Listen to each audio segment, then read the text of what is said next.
This portion of the news brought to you by McDonald's. McDonald's, I'm loving it. Dolphin Key at the Atlantis Resort isn't only doing its part to preserve the dolphin population, but it's also ensuring that they can be enjoyed in a safe and friendly environment.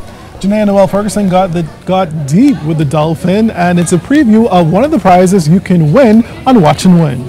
I'm about to jump in with the dolphins here at Dolphin Key at the Atlantis Resort. It's a once-in-a-lifetime opportunity, and you too can get in on all the action.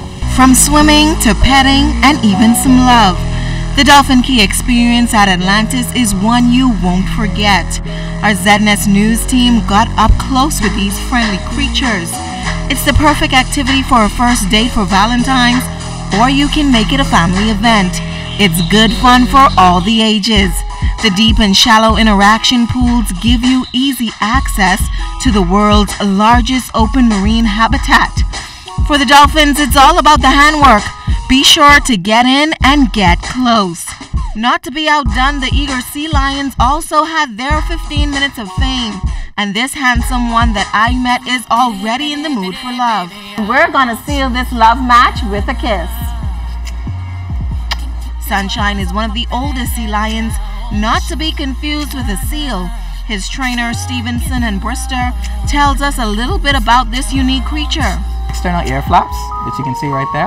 That's one of the differences. That's a major difference, actually. The second difference is the way they move.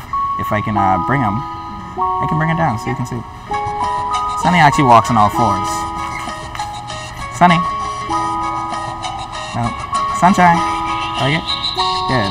She actually has a pelvic bone that she can rotate downward, which allows her to walk on all fours. So we headed back for some more dolphin fun with the crew, and like Beyonce, I've got my surfboard.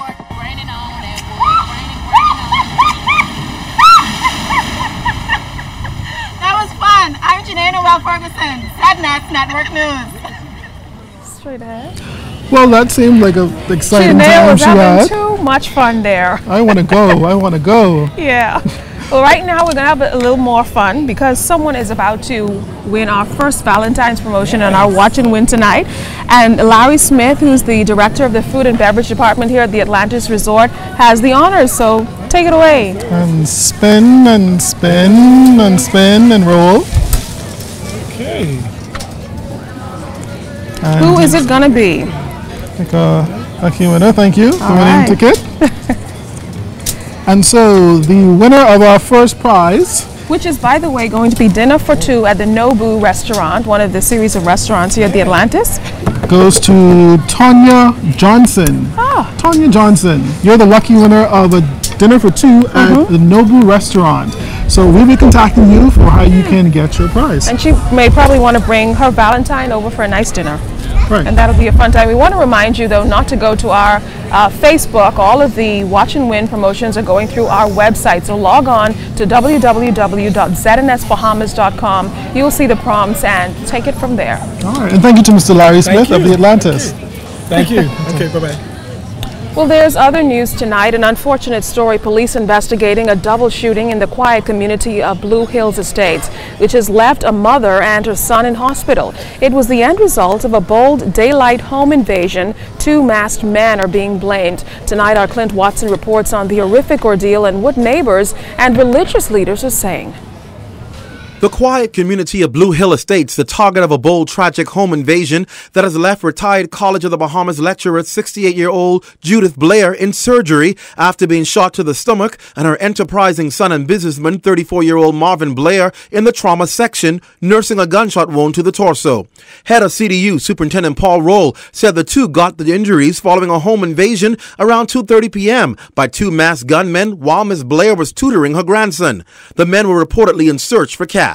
After making them lie on the floor, the male attempted to get his money from his wallet when one of the men then opened fire. A 14-year-old was also taken to hospital and treated for trauma. Ms. Blair's son, Timothy Blair, was on the scene shortly after the incident. He tried to rationalize why his family may have been targeted.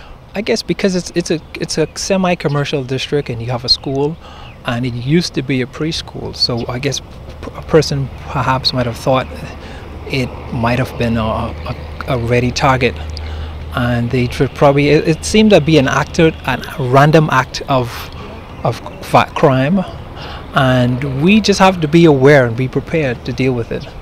And we're not afraid or ashamed, and we just know that we're gonna recover and bounce back from this. The Blair's residence is located between two churches, Chapel on the Hill below the residence and Trinity City of Praise located next to the residence. Area pastors Genius Wells and Apostle Lee Watson both believe it's a spiritual attack, one the church will not give up on. The enemy will regret the day in cursed hour he drove up here and molested his family. We are going to get on our knees, and we very believe that the Spirit of God will find whoever it is, whoever done it, in short order, and bring them to justice. My concern is we have two churches up here. We have what you call a basketball court, and most of our young people, this is the recreation they have. They come to play, and the school is right there with all these children. And I'm concerned that the bushes that are here, we ask the folks to please remove them. But they're still here. They won't listen to me, but I guess they'll listen to all of us now because we need the bushes to be removed. Now behind me, investigators were busy combing bushes. They're told that's where the assailants tried to make their escape, at the south of the building. Meantime, police are asking anyone with information that could help solve this case to call them at 328-TIPS or 911 or 919. We're told the assailants were wearing a blue t-shirt and the other one a green t-shirt. Clint Watson, ZNS Network News. Scores of young people turned up on Fox Hill Park for a youth crime forum organized by the Progressive Young Liberals Sunday evening. Minister of National Security, the Honorable Dr. Brennan Nottage, speaking at the event, said while the government has embarked on several initiatives to address crime, the fact is too many young men are growing up without father figures. He added that the solution to the nation's crime woes lies in the youth, while area MP Fred Mitchell encouraged youth never to back down to the scourge of crime. Make a difference. You can make a difference.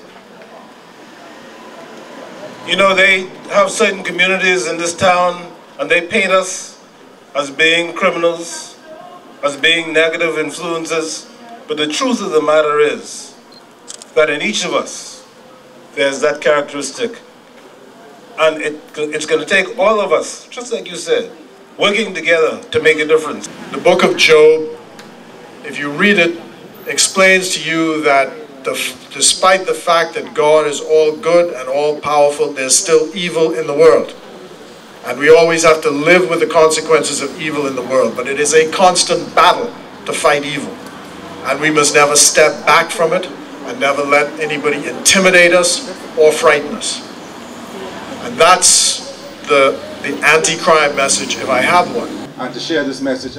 Also attending the forum were young scouts who were on the park on December 27th when gunmen fatally shot 4 and injured 7 others. Chairman of the Progressive Young Liberals, Diasante Benabi, says the incident was the impetus for holding the forum in Fox Hill, adding that it is important that young people take the initiative in addressing the nation's crime challenges. When you look at unemployment, when you look at crime, these social ills and these challenges are facing young people.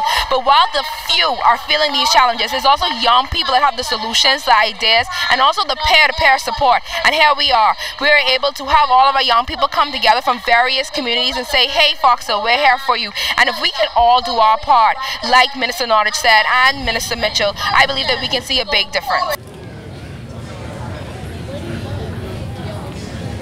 We're coming to you live from the Atlantis Resort in the lead up to Valentine's Day on Friday, and this is one of the best places to be, I think. Yeah, so much to offer. Village, so much to offer, more than 20 stores and restaurants here. A beautiful mood too, I think. It is. A beautiful evening. You're watching The Bahamas Tonight. Stay tuned.